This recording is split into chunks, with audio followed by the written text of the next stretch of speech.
Feche seus olhos.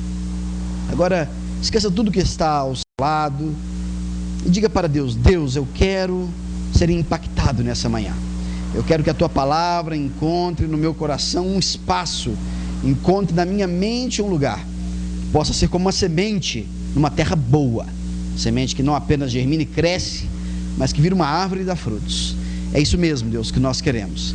Que em nome de Jesus, a mensagem que será pregada encontre em nós um solo fértil, Pai, e que seja o Senhor mesmo falando conosco por intermédio do Teu Espírito Santo, que mora em nós, está dentro de nós e está aqui conosco. Que em nome de Jesus, o mover do Teu Espírito Santo se faça presente neste local, e desde o mais jovem ao mais idoso que está dentro desta casa, todos possam ser profundamente impactados pela Tua mensagem, e que possa haver transformação de vidas, de conceitos, de expectativas, de tal maneira que todos saiamos daqui nesta manhã cheios de esperança e fé, e conhecedores da Tua vontade para a nossa vida, em nome de Jesus, amém. Teologia não é Deus. Teologia é uma tentativa humana de entender Deus ou as coisas de Deus. E nessa tentativa, vários homens que se dedicaram a essa ciência criaram as suas teologias.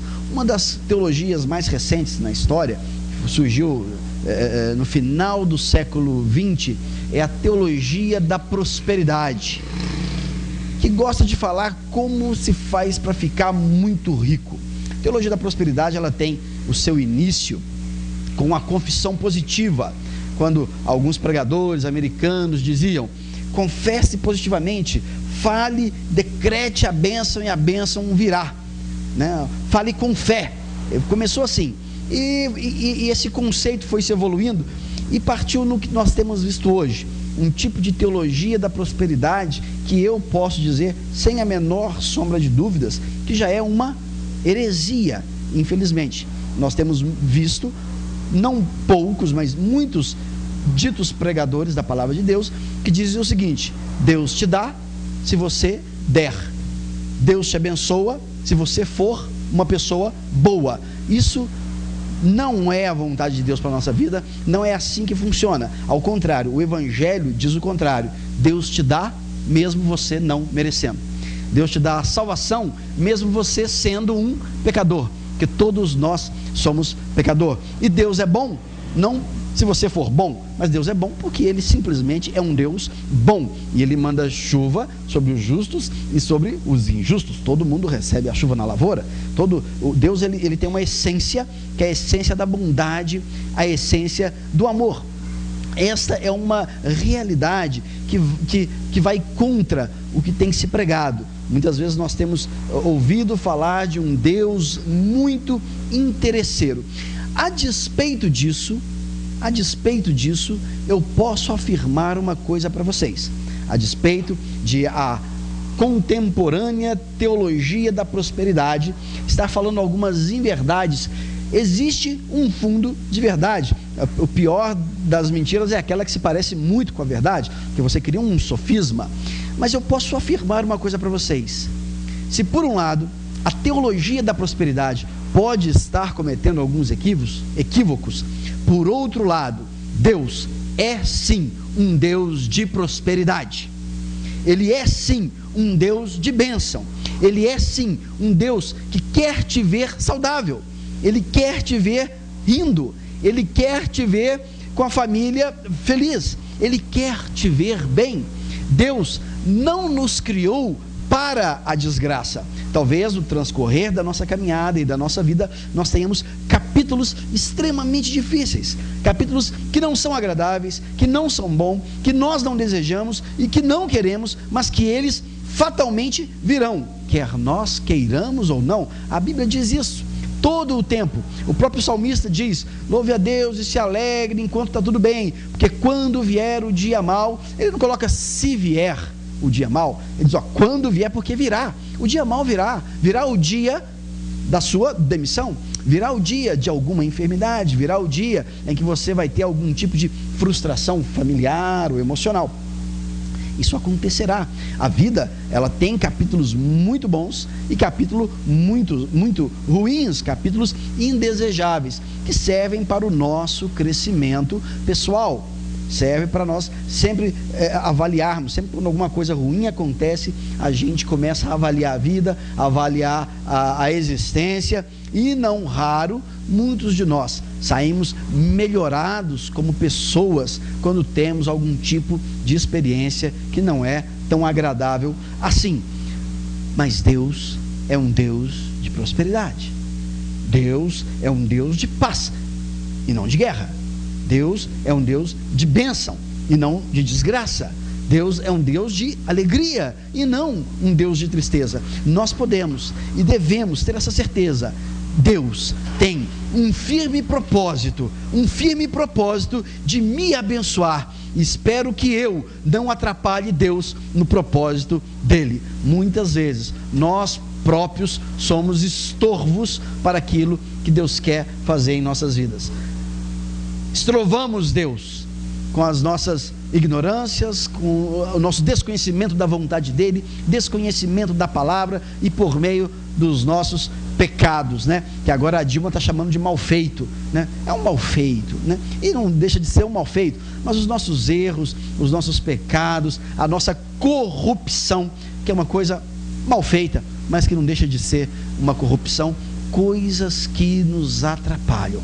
Mas Deus, repito, tem um forte propósito de nos abençoar. E aqueles que puderem agora, abram as suas Bíblias no livro de Eclesiastes.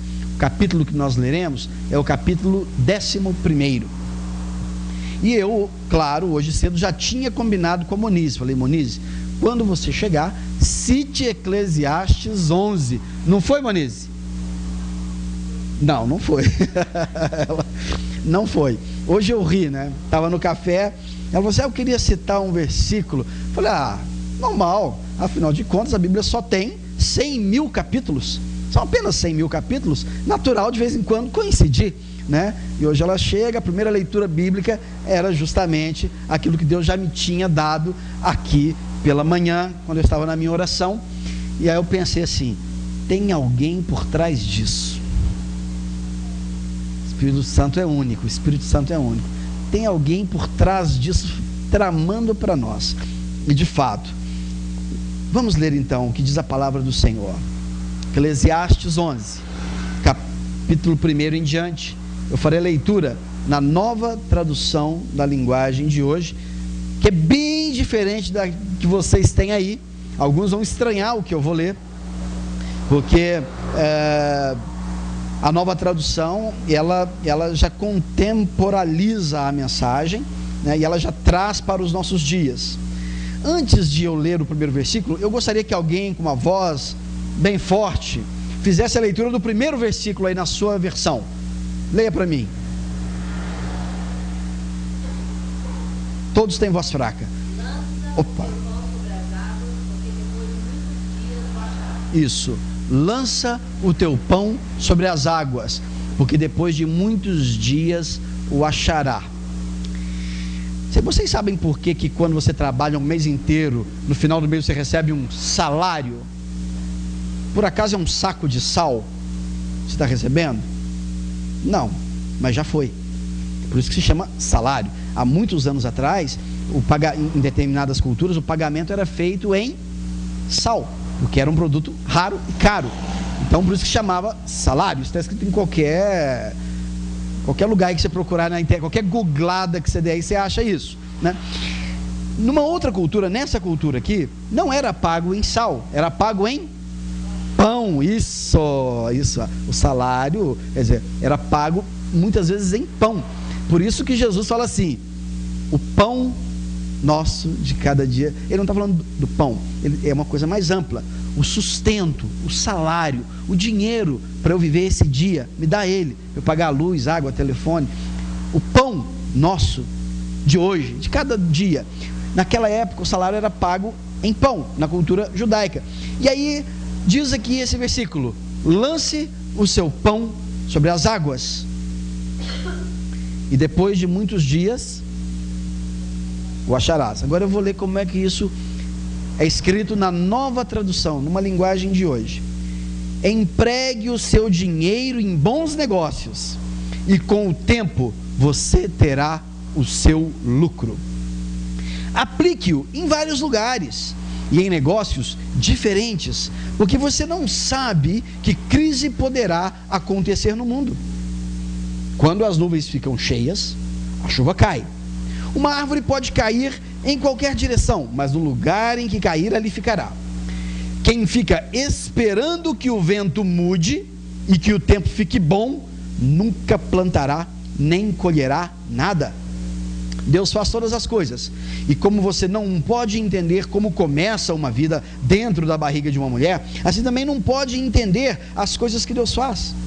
Semeie pela manhã e também pela tarde, porque você não sabe se todas as sementes crescerão bem, nem se uma crescerá melhor do que a outra. Como é agradável a luz do dia, e como é bom ver o sol. Viva alegre durante todos os anos da sua vida. Mas mesmo que você viva muitos anos, lembre que ficará morto durante muito mais tempo. Tudo o que acontece é ilusão. Jovem, aproveite sua mocidade e seja feliz enquanto é moço. Faça tudo o que quiser, siga os desejos do seu coração, mas lembre-se de uma coisa: Deus o julgará por tudo o que você fizer. Não deixe que nada o preocupe ou faça sofrer, pois a mocidade dura pouco. Aqui começa o sermão de Salomão com uma orientação muito prática: empregue o seu dinheiro em bons negócios, e com o tempo você verá o seu lucro. Deus nos dá capacidade, Deus nos dá força de trabalho, Deus nos dá inteligência, e Deus nos dá o fruto do nosso trabalho, e Deus quer que nós sejamos prósperos em nossos negócios, em nosso trabalho e em nossa vida. Deus só não quer que nós coloquemos as coisas que Ele nos dá acima dele, que nos dá as coisas. Deus tem que estar sempre em primeiro lugar, mas Deus nos quer bem, nos quer próspero, nos quer abençoados, e digo mais, em todas as áreas. Em todas as áreas. Quantas vezes Deus nos dá bênçãos, e às vezes bênçãos materiais, e nós somos omissos com aquilo, nós somos perdulários, gastamos sem pensar, não sabemos economizar, não sabemos investir, mas Deus nos ajuda. Eu fico feliz pelo Joberson e pela Hélida, que mesmo sendo missionários, mesmo de certa forma não tendo o Joberson não tendo uma atividade profissional regular, ou poderíamos dizer assim, convencional para os padrões desse mundo, e graças a Deus ele é um homem muito sábio, mesmo com os seus recursos. Uma coisa que ele quis fazer logo foi o quê? Comprar uma casa. Eu vou para a África, eu vou para lá, eu vou não sei para onde, mas um dia eu tenho que descansar a carcaça, eu tenho que descansar o ossinho, né? Comprou a casa dele, já fomos lá algumas vezes, uma bênção, uma alegria. Poderia estar vivendo de maneira simplesmente vivendo, tocando a vida, mas pensou em investir. Pense você também em investir. Como você tem usado, ou como você tem gasto, ou como você tem investido os recursos que Deus tem te dado, sejam eles recursos materiais, recursos emocionais, recursos financeiros, recursos espirituais.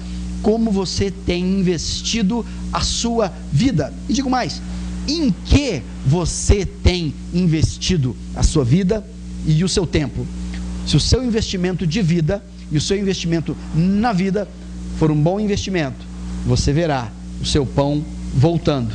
Você vai lançar o seu pão, e você vai ver isso prosperar. Mas aquele que nada faz é aquele que nada vê. Eu vi o Marcos Monção, um profissional, muitos anos trabalhando em informática, e por desses momentos que a vida nos reserva, ele mudou de ramo, entrou agora na área da construção civil. Conversamos essa semana, foi lá no meu escritório, e eu fiquei muito feliz, porque eu vi o quê? Eu vi na minha frente, não um homem derrotado, não um homem triste, eu vi um homem alegre, um homem cheio de energia, um homem sonhando. Eu falei, é isso, esse é o segredo, tudo vai dar certo, porque ele já está projetando.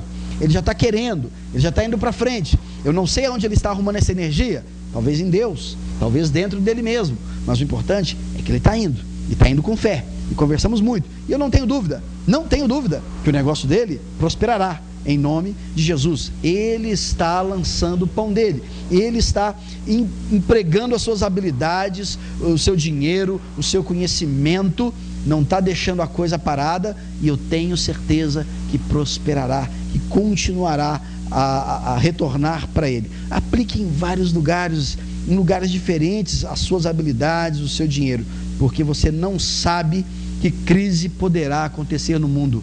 Meus irmãos, você não saberá que crise acontecerá, mas uma coisa eu te digo: a crise acontecerá.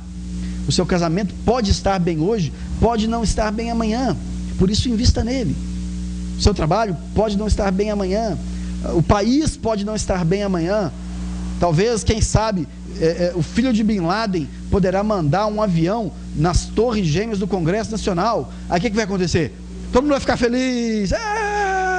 Bin Laden. Não, isso é uma brincadeira, óbvio, né? Todo mundo vai ficar muito triste, todo mundo vai ficar muito aborrecido, né? Porque vidas perecerão, né? E vai ser uma tragédia, sem dúvida. Apesar de meu pai não ser político, não ter ninguém na minha família ali, eu não vou ficar feliz pelas vidas que serão ceifadas, né? Muitos ficarão felizes, mas nem todos ficarão felizes. Muitos falarão o quê? Bem feito, tá aí, aqui se colhe, aqui se planta, aqui se colhe, né, tal. Mas enfim, nós não sabemos que crise vai abater o Brasil ou o mundo daqui 1 mês ou daqui 10 anos. Nós temos que estar preparados como pessoas, porque no versículo 4 diz o seguinte: quem fica esperando que o vento mude e que o tempo fique bom, nunca plantará nem colherá nada. Perceba que coisa linda esse ensinamento de Deus. Quem fica esperando que o tempo mude, que o vento melhore, não vai plantar nada nunca, porque sempre vai ter problema, sempre vai ter um vento ruim, sempre vai ter uma chuva para estragar a lavoura, sempre vai ter uma seca para matar a plantação, sempre terá. O ciclo da existência sempre existirá. Então, quem fica aguardando demais que o vento mude, que o tempo fique muito bom, essa pessoa não fará nada. Não espere, faça. Qual é seu sonho? Qual é o seu projeto de vida? Eu te digo, Deus é um Deus de prosperidade. Deus não é o Deus da teologia da prosperidade que se prega por aí, mas Ele é um Deus de prosperidade. Mas quem fica esperando demais, aguardando demais, não acontece nada. Não acontece nada. Eu conheço eu tenho um colega, eu conheço um jovem, um dos sonhos dele é casar, ele tem vontade de se casar, só que ele fica esperando, ele fica aguardando, está aguardando, e aí, casou? Não, estou aguardando a minha prometida. E eu falei para ele um dia, você está esperando que ela vai chegar, apertar o botão do andar, subir no apartamento e falar assim: é aqui que tem alguém querendo casar? Isso não vai acontecer, isso não existe isso, né? Falei para ele: olha, meu amigo, quer casar? Vai à luta, sai de casa. Onde é que tem mulher? Vai aonde tem mulher, procura, senão não vai acontecer nada. Você vai ficar aguardando o quê? Né? Cair de paraquedas, um acidente 1 em 1 milhão, não é o modo normal. Vai atrás. Quem fica aguardando perde o bonde da história. E nós não podemos fazer isso, ficar esperando demais. Você tem algum projeto profissional para a sua vida? Faça como Marco Monção, vá atrás, corre atrás, que se for ficar esperando o tempo melhorar, você não vai plantar e muito menos colher nada nunca. Vou esperar as coisas melhorarem para ter filho. Vai morrer sem neto, né? Vai esperar melhorar o que para ter filho, né? Quer dizer, a vida sempre vai estar boa e sempre vai estar ruim, mas Deus é um Deus de prosperidade. E se você quiser ter um filho, tenha o seu filho, e Deus vai te abençoar no seu projeto de ter um filho. Mas vá atrás, corra, não fique parado. Todos nós temos dentro de nós um potencial enorme, gigantesco para o sucesso. Todos nós aqui temos força de vontade, temos sabedoria, conhecimento, temos os braços e temos, sobretudo, um Deus que é um Deus que nos abençoa, um Deus que promete estar conosco, um Deus que promete caminhar conosco, um Deus que promete abençoar os nossos projetos e os nossos planos. Portanto, se você ficar esperando demais, talvez você não faça essa faculdade. Se você ficar esperando demais, talvez você não compre esse carro. Se ficar esperando demais, talvez você não se case. Se ficar esperando demais, talvez você não se torne um pastor. Se ficar esperando demais, talvez você vai esperar a vida toda e depois arrumar alguém para botar culpa. E quem que é o costas largas? São dois. Ou a culpa é de Deus ou do diabo. Eu mesmo não tenho culpa de nada, né? Passei a minha vida sem tomar decisão, sem ir atrás, sem lutar pelos meus sonhos, e no final eu arrumo um culpado. Foi o diabo, sou pentecostal, culpa o diabo, senão vai culpar Deus, né? Se for ateu, culpa Deus, tá vendo? Por isso que eu sou sou ateu, Deus é ruim, aí culpa Deus, né? Então, cada um arruma os seus próprios culpados, né? Ateus culpam Deus e brigam com ele, falam que ele não existe mais, e o pentecostal culpa o diabo e fala que o diabo é um desgraçado, e o ser humano sempre jogando a responsabilidade para outros. Mas aqui Salomão continua nos dando um rico ensinamento, e no versículo 6 ele diz o seguinte: semeie de manhã e também de tarde, porque você não sabe se todas as sementes crescerão bem, nem se uma crescerá melhor do que a outra. Aqui é uma lição de persistência, é uma lição de, uma palavra que eu tenho gostado muito, que eu conversei com a Simone, resiliência, né? Que é um termo emprestado da física, né? Emprestado para o comportamento humano. Resiliência, a capacidade de, mesmo quando o meio ambiente muda o material, aquela matéria volta ao seu estado original. Então tenha resiliência, não perca o seu ânimo, não perca a força de vontade, seja persistente. Veja que coisa linda, meus irmãos, está escrito na Bíblia: semeie de manhã e também de tarde, porque você não sabe se todas as sementes crescerão bem, nem se uma crescerá melhor do que a outra. E eu me lembro muito desse versículo num período em que os meus negócios não estavam bem. Isso tem mais ou menos uns 5 anos, 4, 5 anos, e eu orava a Deus pedindo bênção, e eu pedi uma palavra e Deus me deu essa palavra. Veio esse versículo: plante a sua semente de manhã e de tarde, porque você não sabe qual delas prosperará, qual a semente vai dar certo. E eu entendi o seguinte: é isso, não tem outro jeito. Primeiro, é o trabalho, tem que trabalhar, não tem outro caminho.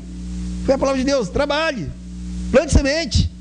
Eu pensei, mas eu já tenho plantado. Aí vem a segunda parte do versículo: plante de manhã e de tarde. Plante mais, então vai atrás mais.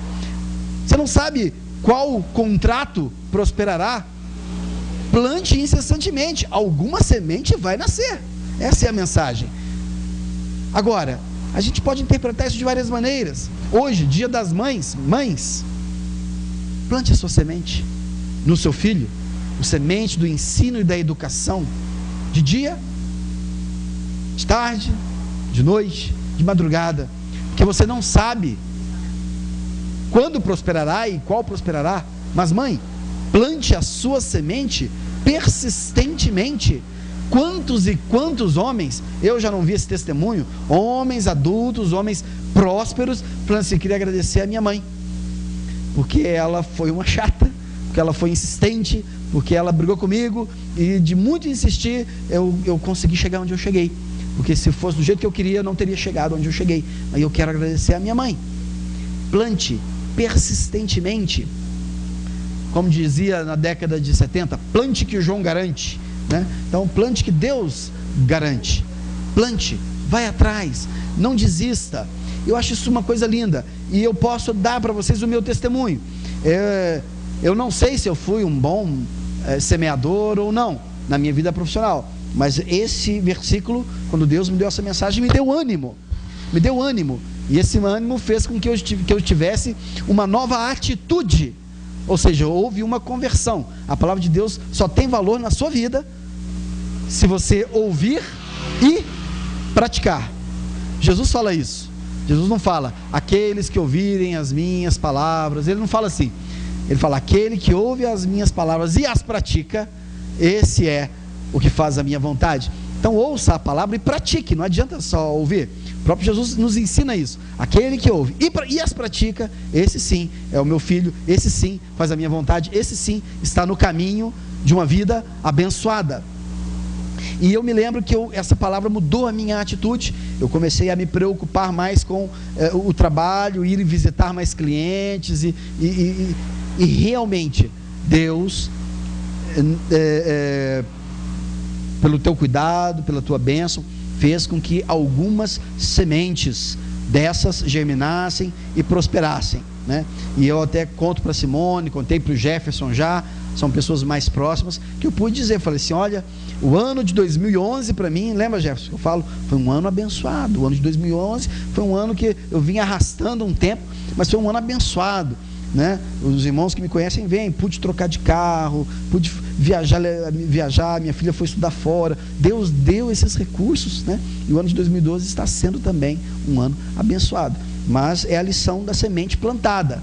Plante sua semente, plante no seu relacionamento conjugal, plante a sua semente de manhã e de tarde na sua vida profissional, plante a sua semente de manhã e de tarde na sua vida espiritual com Deus.